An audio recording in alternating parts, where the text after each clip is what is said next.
One of the most disturbing truths about organized crime is that it often pulls in the people you would least expect. Most teenagers spend their days thinking about school, friends, music, sports, or what they want to do with their lives. They argue with their parents, worry about homework, and dream about the future. But one American teenager was living a completely different reality. By the time he was just 16 years old, investigators say he had already taken nearly 30 lives.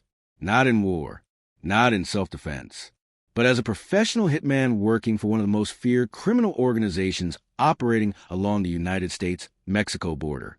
What makes the story even more chilling is that he didn't grow up in a violent war zone or a collapsing country. He grew up in the United States. He had a family. He went to school. And from the outside, his life looked almost completely normal. But behind that ordinary life was a dark secret. He had become one of the youngest cartel assassins ever documented.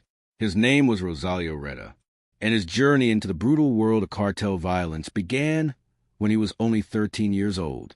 Before we dive deeper, let us know in the comments where you're watching from. We'd love to hear from you, and don't forget to hit that subscribe button so you never miss any of our upcoming videos.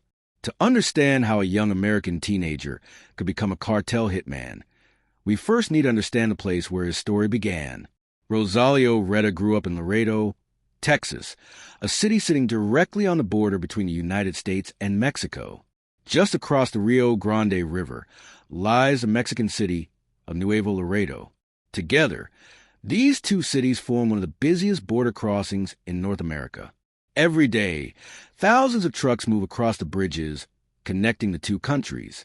Billions of dollars worth of goods pass through this gateway each year. For legitimate businesses, the border crossing is essential for trade. But for criminal organizations, it is something else entirely. It is a smuggling corridor, a route used to move massive amounts of illegal drugs into the United States. Cocaine, heroin, methamphetamine, marijuana. Whoever controls this route has access to enormous wealth. And wherever there is that kind of money, there is always violence. For decades, powerful criminal groups have fought each other for control of these border territories. These battles have turned certain regions of northern Mexico into some of the most dangerous places in the world. But violence on that scale doesn't happen on its own. Cartels rely on people to enforce their power. Enforcers, gunmen, assassins, and sometimes those recruits are shockingly young. Rosalio Reta was born in the mid-1980s and raised in Laredo with his family. His upbringing wasn't particularly unusual. His parents worked hard to support their household. His mother worked as a hairstylist, and his father had a job in construction. They weren't wealthy, but they managed to provide a stable life for their children. Like many kids growing up in the area, Rosalio experienced a mixture of American culture and influences from across the Mexican border. The two cities were deeply connected. Families traveled back and forth. Friends crossed the border regularly. The cultures blended together in everyday life. From an early age, Rosalio appeared to be an energetic and somewhat rebellious child. He wasn't known as a particularly violent kid, but he did begin getting into trouble during his early teenage years. School discipline records showed that he struggled with authority and began drifting toward a rougher crowd.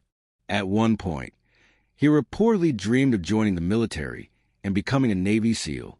But as he grew older, his behavior started moving him further away from that kind of future. Instead of focusing on school, he spent more time on the streets with friends. One of the closest friends in his life was a boy named Gabriel Cardona. The two teenagers spent countless hours together. They hung out around town, explored the nightlife across the border, and gradually became more curious about the mysterious world surrounding the drug trade. For teenagers living in a border town, the presence of cartel culture was difficult to ignore. Luxury vehicles, expensive watches, stacks of cash. Young men who seemed to possess wealth and power far beyond anything most ordinary people could imagine. To impressionable teenagers, that lifestyle could appear glamorous. But what they didn't see was the brutal violence behind it. As Rosalio and Gabriel got older, they began crossing the border into Nuevo Laredo more frequently. The Mexican city offered nightlife that felt exciting and dangerous at the same time. Clubs, music, crowds, and a sense that something powerful and secretive was happening just beneath the surface. One nightclub in particular became a regular destination for the two friends. The club was known for attracting a wide range of people, including individuals connected to organized crime. For cartel members, nightclubs often served as places to relax, conduct business, and quietly observe potential recruits. Young men who seemed fearless, loyal, or eager to impress could quickly attract attention. And eventually, Rosalio Reta did exactly that. Among the powerful figures operating in the region at the time was a cartel leader who would later become notorious for his brutality. He had risen through the ranks of organized crime by demonstrating ruthless efficiency and total loyalty to his organization. Men like him were constantly searching for new talent, particularly young people who could move across the border without raising suspicion. Teenagers with American citizenship were especially valuable. They could travel freely into the United States. They spoke fluent English, and they often had little understanding of just how dangerous the world they were entering truly was. Rosalio and his friend began performing small tasks for people connected to the cartel.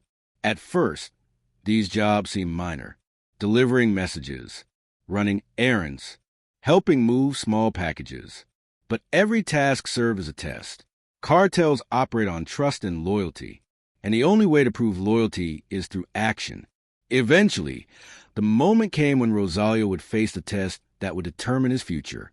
One day, members of the cartel captured a man they believed had become a problem for their organization. The man was restrained and unable to defend himself. Rosalio was handed a weapon. He was told that if he wanted to prove himself, he needed to carry out the execution. He was only 13 years old. Most kids that age are still trying to figure out who they are. But Rosalio pulled the trigger. With that single act, he crossed a line that would change his life forever. From that moment forward, he was no longer just a teenager. He had become a cartel assassin. The cartel began giving him more assignments. Some involved tracking targets. Others involved intimidation or enforcement. But increasingly, his role focused on killing people the cartel considered enemies or threats. According to investigators and later confessions, Rosalio carried out multiple murders over the following years. The targets varied.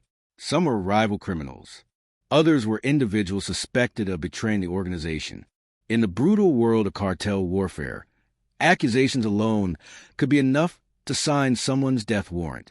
Rosalio later described the killings in a way that shocked investigators. He said that at first he felt nervous, but over time, the feeling disappeared. Eventually, he claimed, killing someone felt like completing any other job. When it was over, he could sleep without guilt.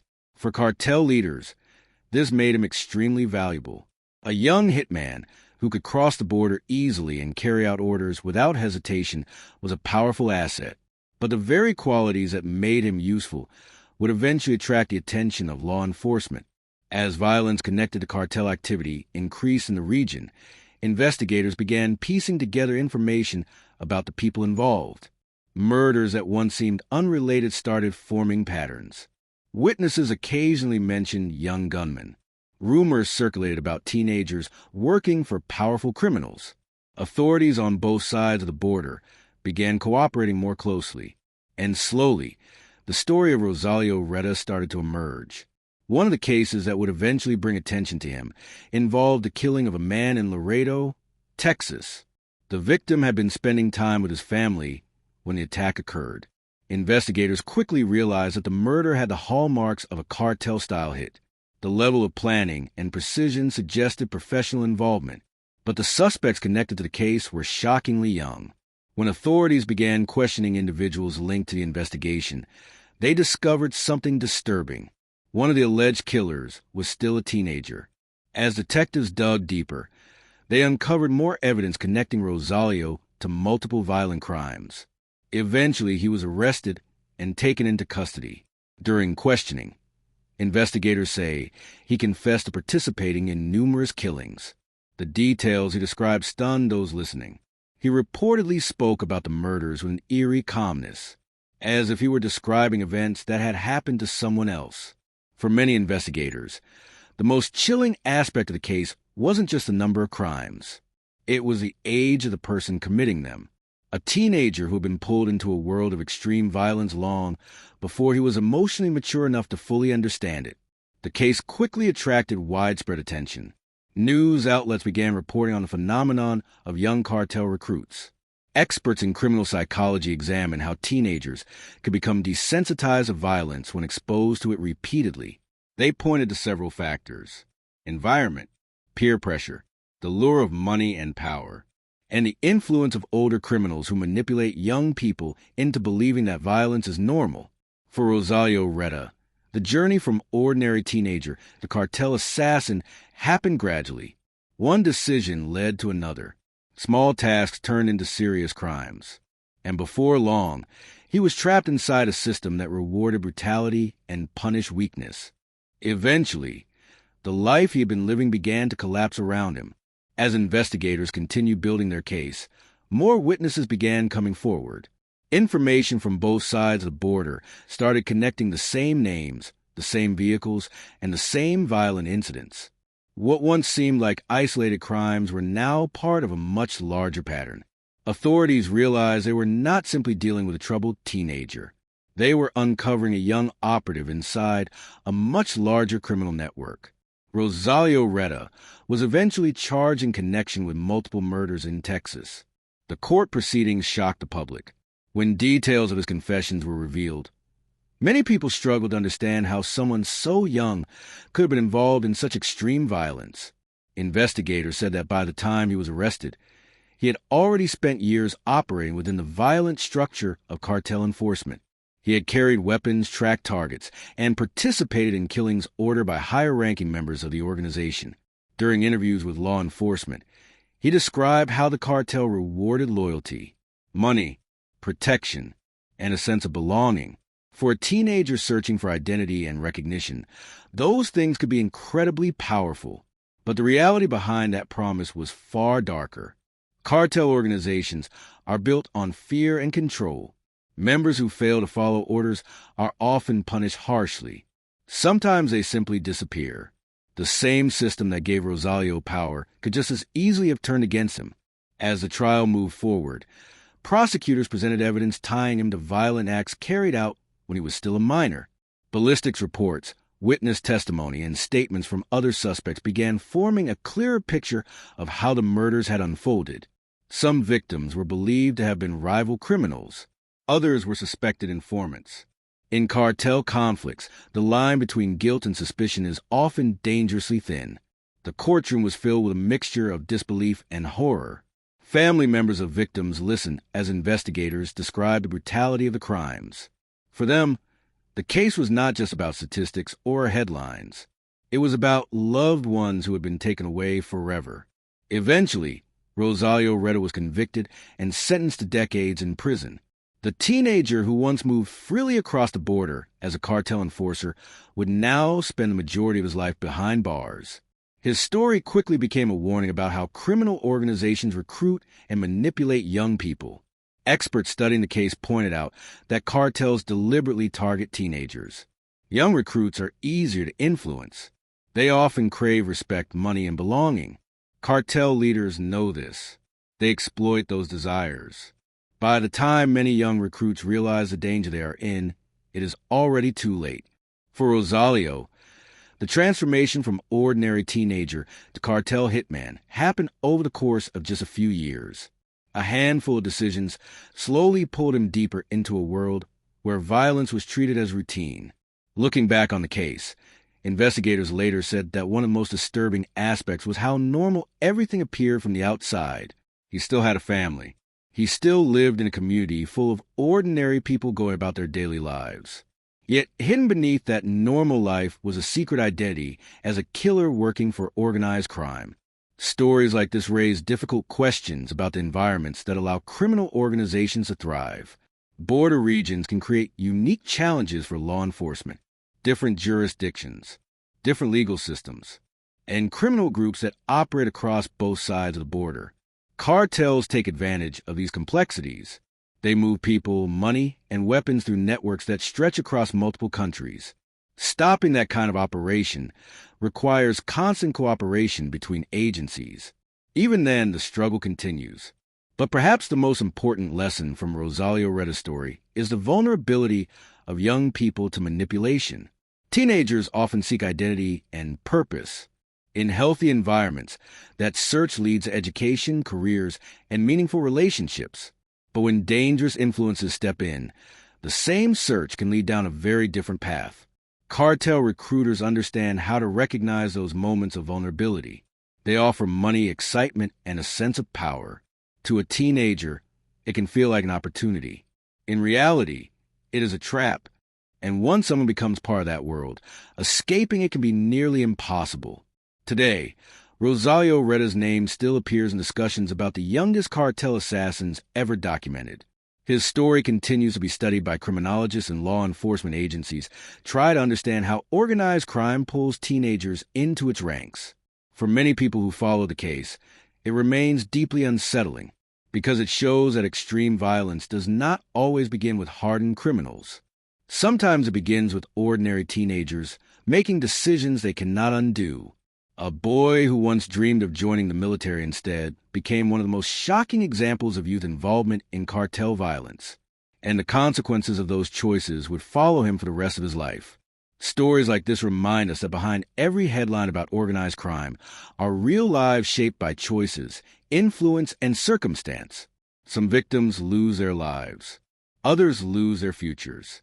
And sometimes the people who commit the crimes were once children who never fully understood the world they were stepping into. The rise of teenage cartel recruits remains a serious concern for law enforcement today. Authorities continue working to prevent criminal groups from targeting vulnerable youth in border communities. Education programs, community outreach, and cross-border cooperation are all part of that effort. But the story of Rosalio Reta shows just how quickly things can spiral when the wrong influences take hold. It is a reminder that the fight against organized crime is not only about stopping drugs or violence. It is also about protecting young people from being pulled into a life that destroys everything in its path. And for one teenager from Laredo, Texas, that life changed everything forever. What began as curiosity about a dangerous world eventually turned into a reality that would define the rest of his life. A life that serves as one of the most chilling examples of how far cartel influence can reach, even into the lives of children. And long after the headlines faded, the lessons from that story remain just as important today. Even after trial ended and the sentence was handed down, the story of Rosalio Reta did not simply disappear. For investigators and criminologists, his case became an important example of how organized crime recruits and transforms young people. Law enforcement agencies studying cartel operations began examining the timeline of his life more closely. They wanted to understand exactly how a teenager from a relatively ordinary background could evolve into a contract killer before he was even old enough to vote. What they discovered was that his story followed a pattern that had been quietly developing in cartel operations for years. Cartels had learned that teenagers could be some of their most effective operatives. Young recruits attract less suspicion. They can move through neighborhoods without drawing the same attention as older criminals. Many of them have access to vehicles, schools, social circles, and communities that adult cartel members cannot easily enter. And most importantly, teenagers are still developing emotionally and psychologically. That makes them easier to manipulate. Recruiters often begin with small tasks, delivering messages, watching certain locations, driving people across town. At first, the work may not even feel illegal, but slowly, the assignments grow more serious. Soon the young recruit is transporting drugs, then carrying weapons, then participating in acts of intimidation, and eventually, violence becomes part of the job. Investigators believe this gradual escalation is intentional. Each step pushes a recruit slightly further beyond the limits of what once felt acceptable. By the time the recruit realizes how deep they are involved, walking away can feel impossible. Rosalio Reta's story appeared to follow this exact progression. His early involvement with cartel associates started with curiosity and small errands, but the environment surrounding him normalized the presence of violence and criminal power. Over time, the moral boundaries that once existed began to erode. Psychologists studying violent offenders have often described this process as desensitization. When someone is repeatedly exposed to violence, the emotional reaction to it begins to weaken. At first, the idea of harming someone may feel terrifying, but if the person receives praise, money, or status for committing violent acts, the brain can start associating that behavior with reward. In criminal organizations, this transformation can happen faster than many people realize. And once it happens, reversing becomes extremely difficult. During interviews conducted after his conviction, Rosalio reportedly described how the killings began to feel routine. Assignments would come through contacts connected to CARTEL.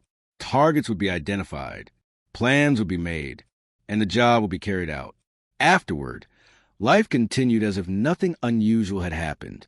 For law enforcement officials, hearing a teenager describe murder in such detached terms was deeply unsettling. It demonstrated how thoroughly the cartel system had reshaped his perception of reality. Yet the same system that empowered him also placed him in constant danger. Cartel violence rarely stops with one person. Enemies seek revenge. Rival groups attempt to eliminate competitors. Internal disputes can quickly turn deadly. Many cartel enforcers do not survive long in that role. The life expectancy of a gunman in violent criminal organizations is often measured in years, not decades. In that sense, Rosalio Reta's arrest may have been the only reason he survived long enough to tell his story. Without intervention from law enforcement, he may have eventually become another casualty in the endless cycle of cartel warfare. The impact of his case extended beyond the courtroom. Communities along the border began confronting a troubling reality. Teenagers were being recruited into violent criminal networks operating in their own neighborhoods. Parents worried about the influences surrounding their children. Schools began discussing the dangers of cartel recruitment with students. Local organizations started programs aimed at giving young people safer alternatives and stronger support systems. These efforts were designed to prevent other teenagers from following the same path.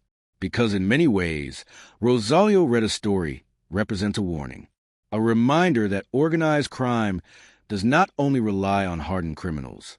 It often builds its power by targeting the young, the curious, and the vulnerable. Years after the case gained national attention, experts continued referencing it when discussing youth involvement in organized crime.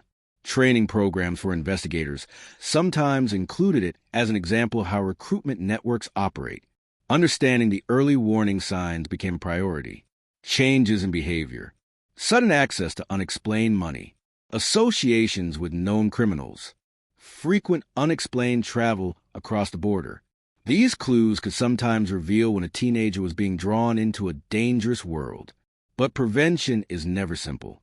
Criminal organizations constantly adapt their strategies.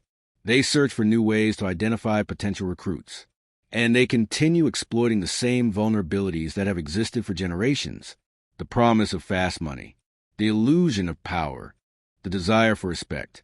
For teenagers struggling to find their place in the world, those promises can be dangerously persuasive.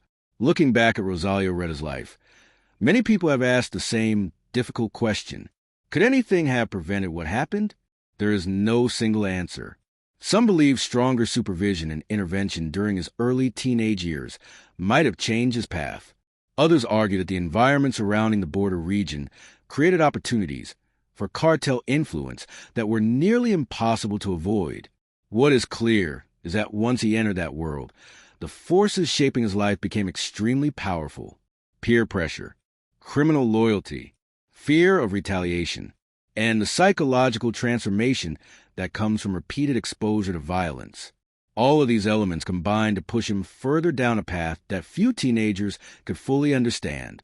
In prison, the life he once lived exists only as memory.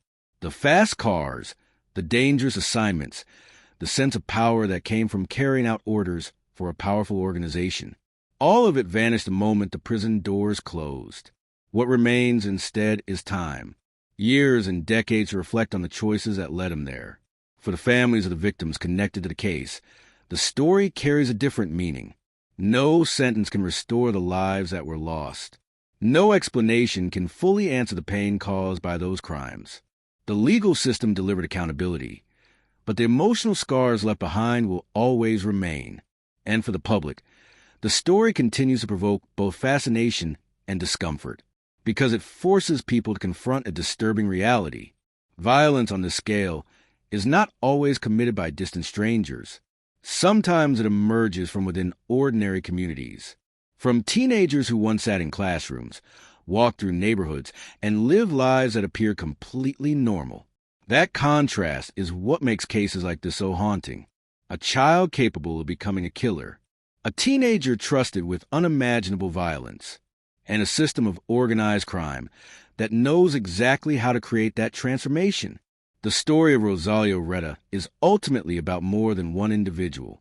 It is about the powerful forces that exist within organized crime, forces that reach across borders, manipulate vulnerable minds, and turn curiosity into destruction.